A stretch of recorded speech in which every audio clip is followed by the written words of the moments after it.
Hi guys, glorious sunny day today. I'm with welding this, and what I mean by this, it's the buggy again.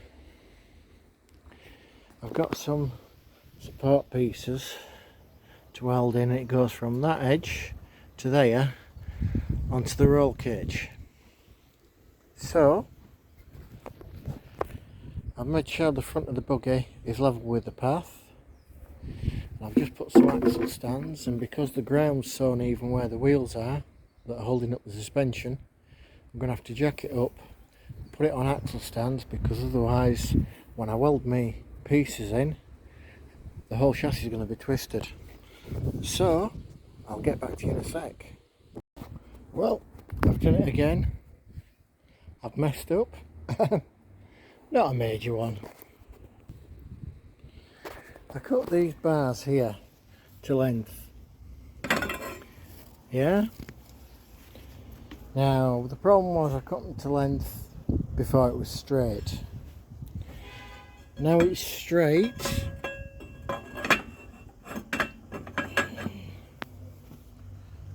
They're now too short. Yeah, you can't really see on it here. It's about 1/16 of an inch too short. So the only thing I can do now, I've put a ratchet strap on it and I'm going to pull it together and then check that everything's still level. So we'll see what... Right, so I've got the ratchet strap tightened. It only took a couple of clicks, but yeah, so now both parallel, both where I need them to be, and the chassis straight. So on with the tack welding.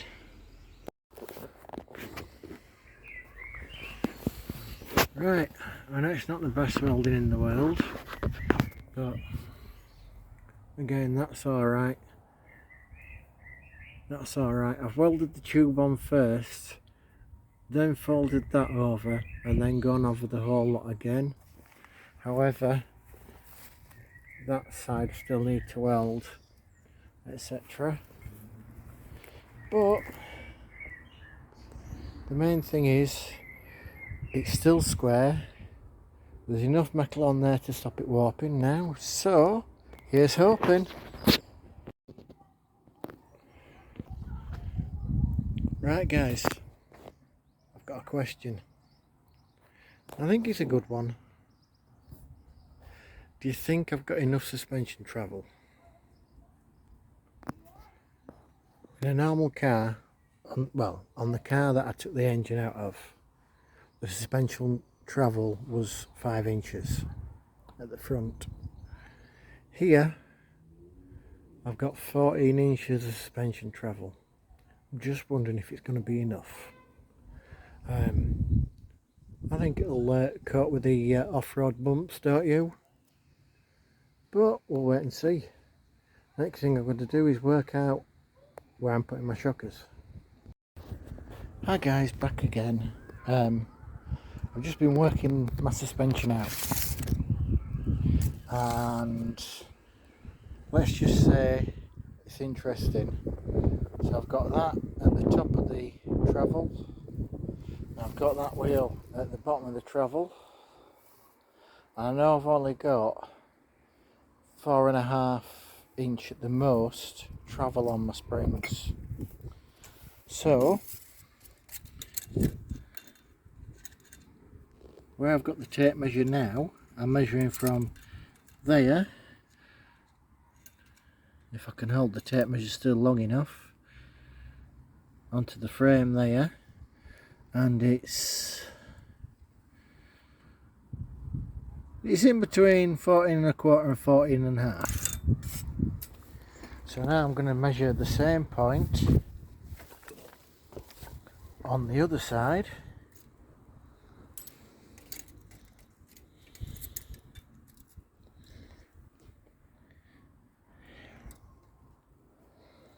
And that's at 18. So yeah, That's less than 4 inch. So I know roughly where I need to mount the top of the shocker as well.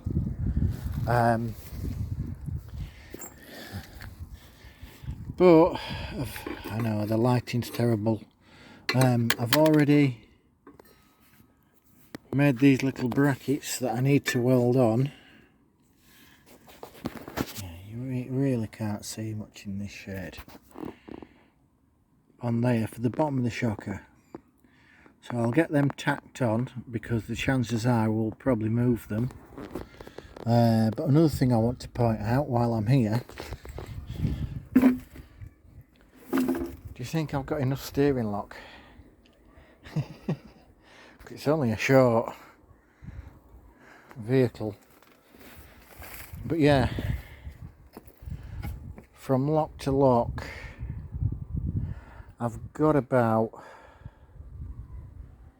I'm trying to think, I know I've got I'll have to measure it, but I know I've got a hell of a lot of angle on it, which is good, because if the back end, if I get a motorbike engine in time to come, if the back end starts sliding out, I'll be able to correct my steering.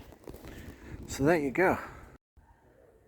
Right, so as you can see, I've had a very disruptive time taking the suspension off this side. Also, I could take that piece of metal out. It's in the way of where I want to remount the suspension. So yeah, the joys. But the best part is I've got it all to do on that side. Yay! So there we go. Right, I have a problem. And the problem's a simple one. If you come here, this is the spring that's come off that shocker, and that spring goes in between there and there. Now nearly half of it is just taken up by what they call preload, i.e. that spring is compressed so it fits in that gap. Now when it comes to the suspension travel,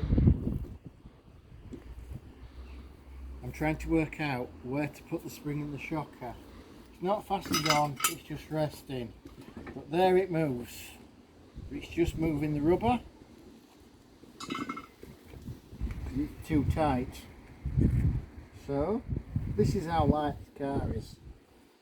So I've moved it down a bit, and it makes a big difference because, as I say,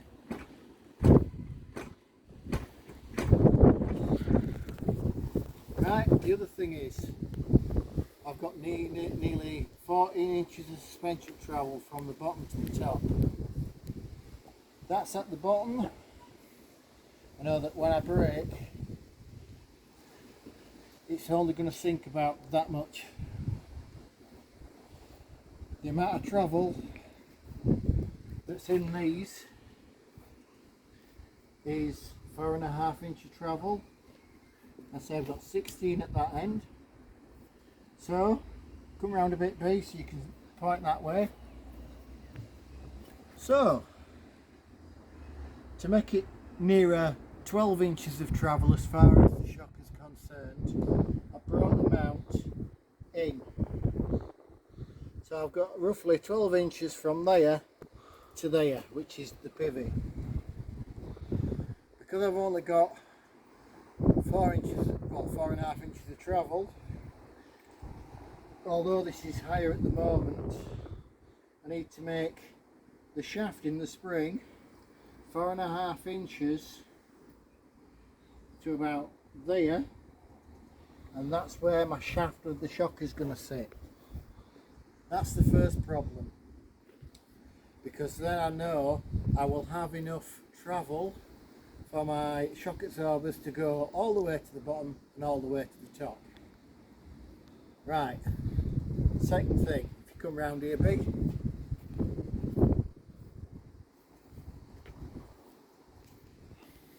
although there's only 4.5 inches of travel on the shocker, these springs are actually 14-inch long.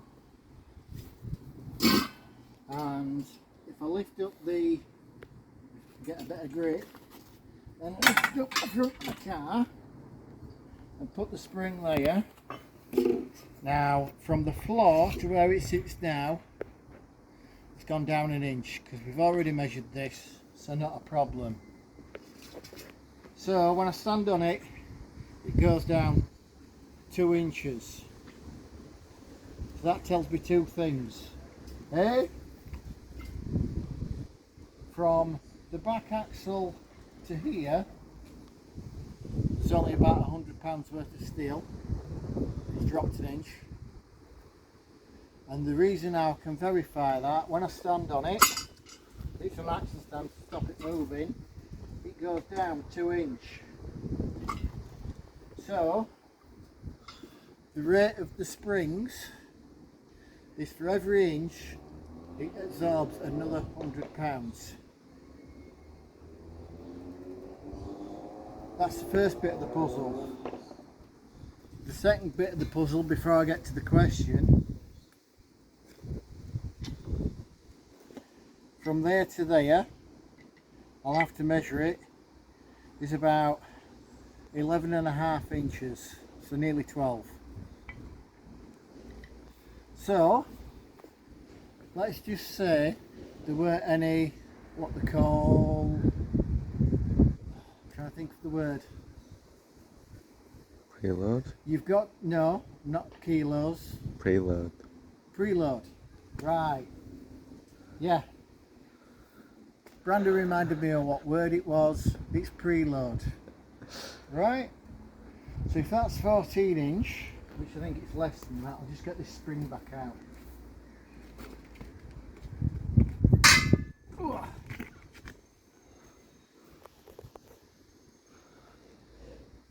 Right? Okay, it's less than 12 12.25 inches. Because we've got nearly 4 inches there of preload. Now preload's a good thing. It helps keep your springs in the place where they should be instead of flopping about and jumping out of the mountains, etc.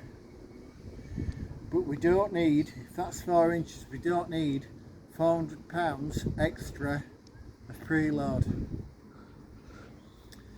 On the back of the car, which these are off a Mazda MX-5, and I'm trying to think what they call it in America. Miata. Yeah, the Mazda Miata.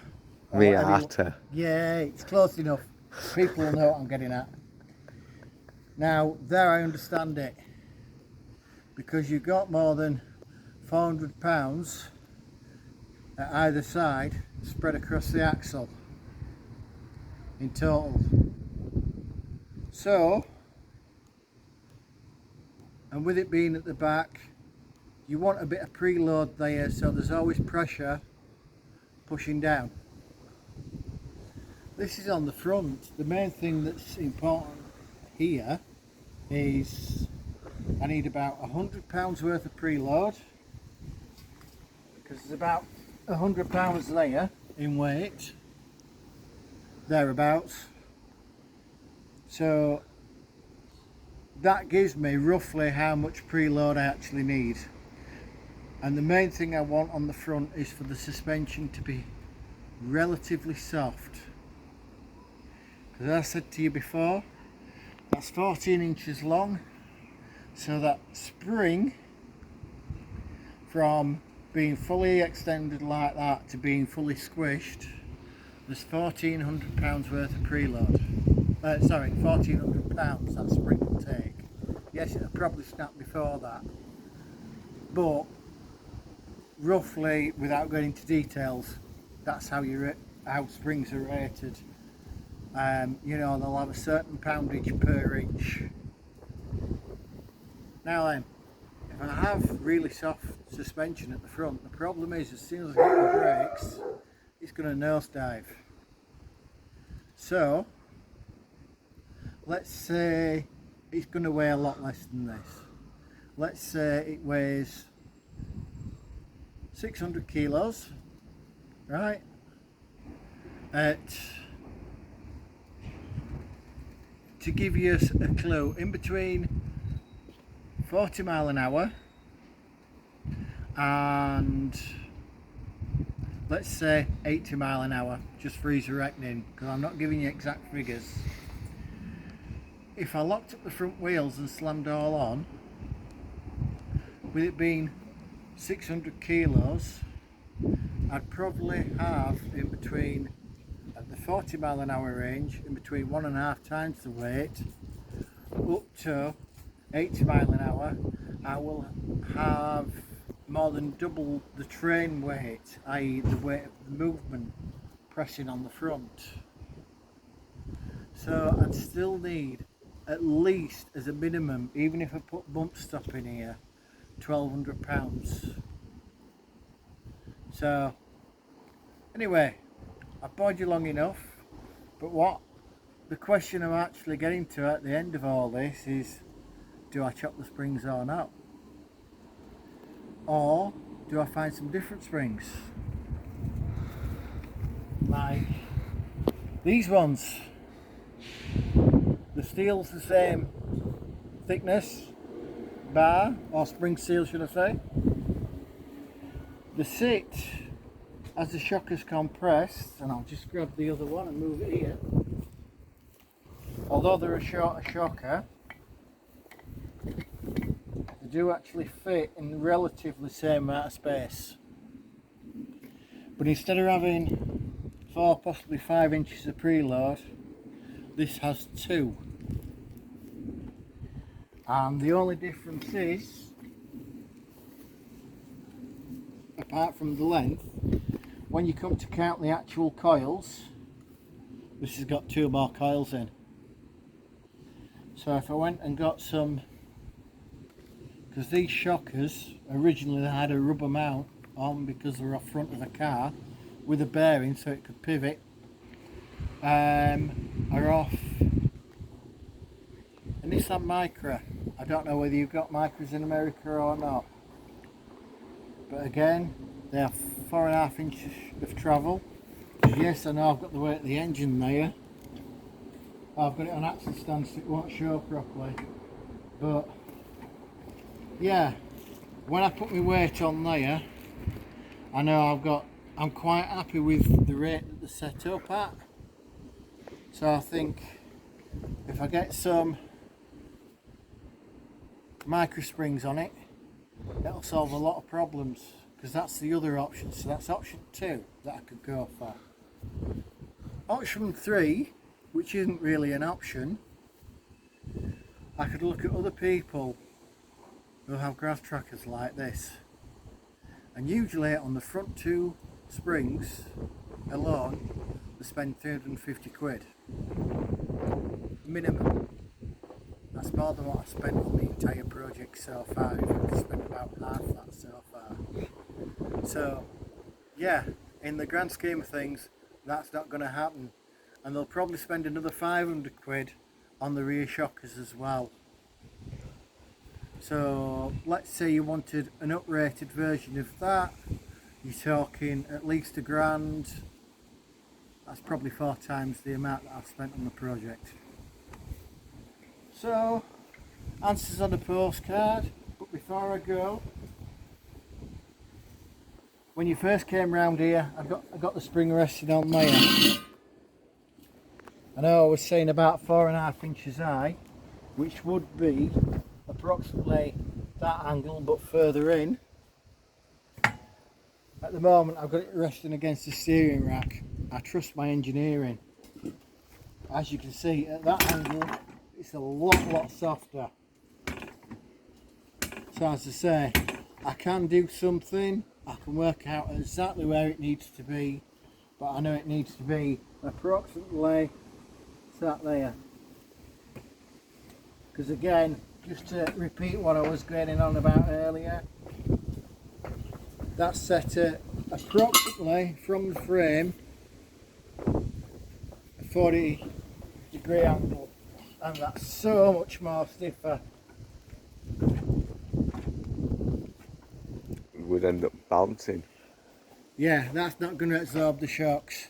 It'd be good for when I braked, but that's too high up. You hit something you'd be wheeling. Yeah. So yeah, somewhere between there and the bottom, and I'll be right once I take some of the preload off. So yes, I'll leave it up to you guys. Have a good one.